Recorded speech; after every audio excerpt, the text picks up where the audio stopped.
Voilà, on en arrive à l'entretien avec notre invité de la page culture. Je vous retrouve avec plaisir, professeur David Moussa Soro. Alors, 72 heures après le décès de notre Premier ministre, la douleur est encore vive, mais on ne finira pas de parler de lui pour le connaître davantage. Dites-nous qui était Amadou Gon Coulibaly pour vous et quels étaient vos rapports. Merci, Madame Ngouran. Amadou Gon Coulibaly était, je le considérais comme étant mon mentor, comme étant mon modèle, comme étant, au-delà de ses fonctions, le Premier ministre de la République, comme étant un modèle, comme quelqu'un que j'imitais. De loin? Ou bien vous étiez oui. proche? De loin, bien entendu. Quelquefois, dans sa proximité. Et c'est justement, étant souvent dans sa proximité, que j'ai pu observer des choses. Et ce sont ces choses que j'ai essayé de consigner dans ce premier livre. D'accord. Vous êtes professeur titulaire de philosophie, un lecteur attentif de Platon, et vous développez dans votre livre sa version de la gouvernance. Dites-nous, c'est qui le bon gouvernant selon Platon? Mais le bon gouvernant selon Platon, d'abord, je voudrais préciser une chose, c'est que Platon, ce n'est pas n'importe quel philosophe. Platon, c'est le père de la philosophie politique. Et la question que Platon pose et qui est au fondement de toute la philosophie politique, c'est qui doit gouverner la cité. Et la réponse que Platon donne à cette question, c'est celui qui sait, qui doit gouverner, celui qui est informé sur la société. Et qui a un profil. Qui a un profil, donc capable donc, de lui permettre de comprendre les problèmes de la société, c'est lui qui doit gouverner. Alors donc selon sa vision, selon la version platonique, c'est qui le bon gouvernant?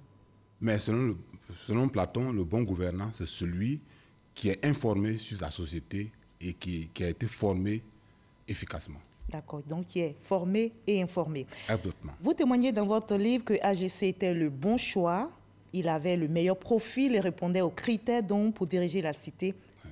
Quel est ce profil? Est-ce que vous pensez qu'il répondait à ce profil?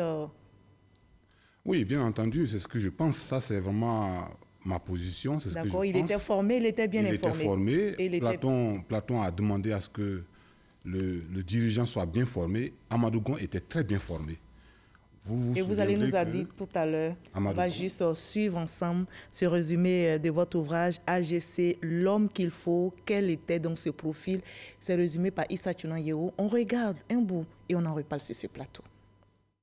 Des références philosophiques, livresques et culturelles. Tout y est dans le livre AGC, l'homme qu'il faut, du professeur David Moussa Soro, pour montrer et décrire l'homme exceptionnel et multidimensionnel qu'est Amadou Gon Coulibaly. Professeur titulaire de philosophie antique et d'études africaines à l'université Alassane Ouattara de Bouaké, spécialiste de Platon, David Moussa Soro utilise une démarche scientifique pour convaincre l'opinion du choix d'Amadou Gon Coulibaly comme candidat du RHDP, Rassemblement des Ufotistes pour la démocratie et la paix, à l'élection présidentielle d'octobre 2020. 3 chapitres fondent son argumentaire.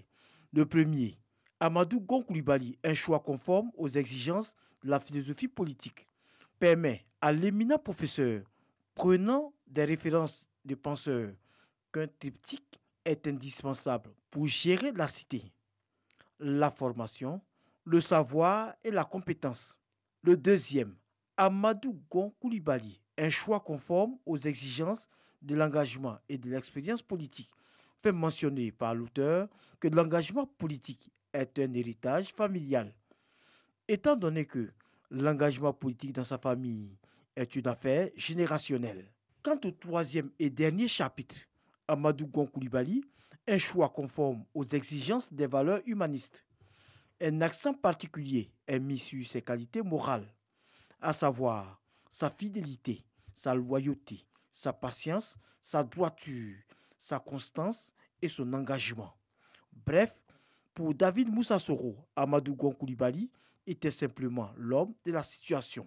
Dans son deuxième ouvrage intitulé « Paroles pour AGC », des textes de toute nature et de toute compétence mettent en relief les nombreuses valeurs qu'incarne Amadou Gon Coulibaly. Voilà, parmi les valeurs pour gouverner la cité, vous évoquez le critère de la formation.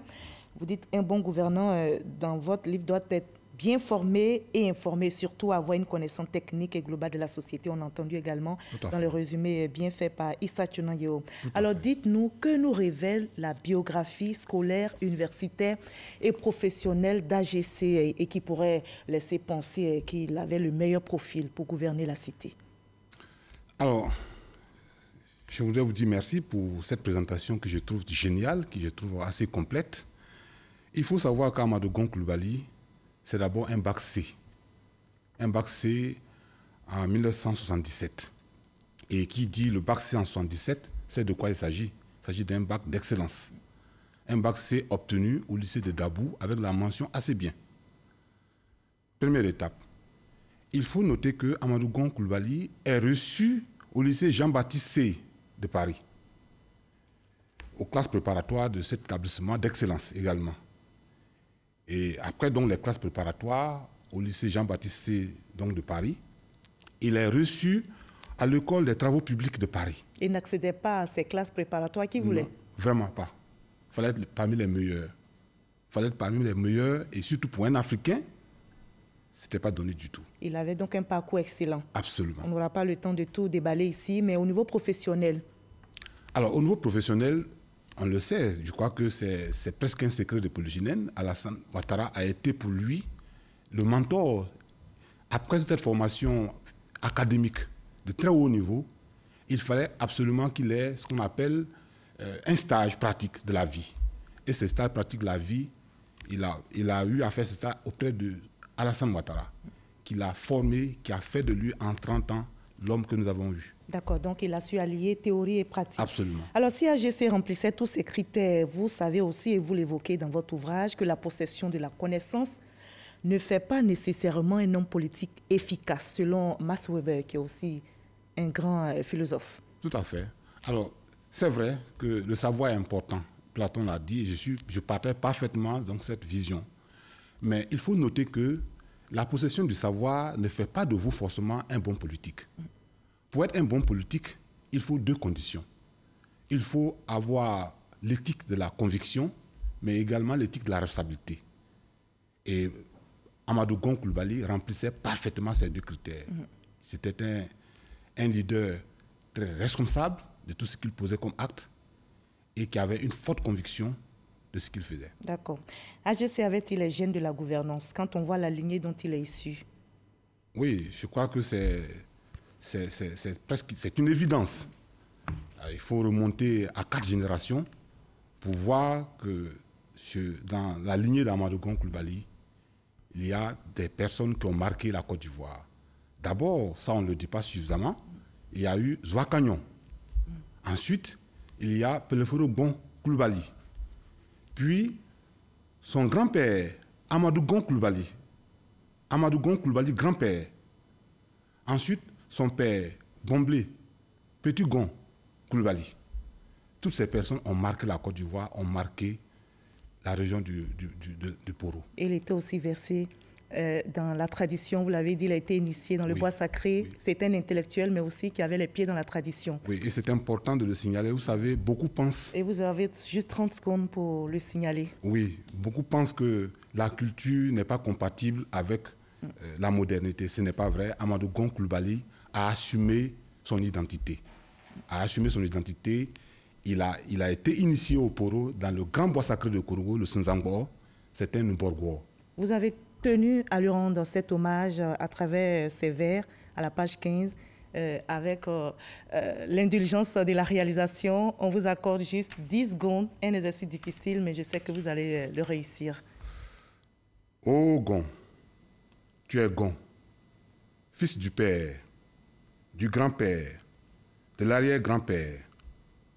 Ô Gon, cime politique, nourri aux traditionnelles racines du Poro ancestral. Tu es irrigué par les sources vivifiantes de ta culture, au terreau secret de ta patrie, relié par 1000 fibres sensibles. Ma voix dénomme cet homme. Ma voix nomme un homme, Gon le lion, d'après Charles Rabé. Merci beaucoup, David Moussa Soro, professeur David Moussa Soro. Merci d'avoir été avec nous et d'avoir partagé ce témoignage sur la vie de ce grand homme, AGC, l'homme qu'il faut, parole pour AGC, des ouvrages à lire pour s'inspirer des valeurs de fidélité, de probité, de loyauté, de compétences promues par notre Premier ministre Amadou Gon Coulibaly. La Côte d'Ivoire en deuil ne pliera pas l'échine. À 23h, retrouvez Koné Abdoulaye. Le 13h, c'est avec Hamza Diaby qui recevra demain dimanche le gouverneur du district 9101 du Rotary Club, M. Christophe Koreki. Il sera question de l'impact du club service Rotary dans la communauté. À demain.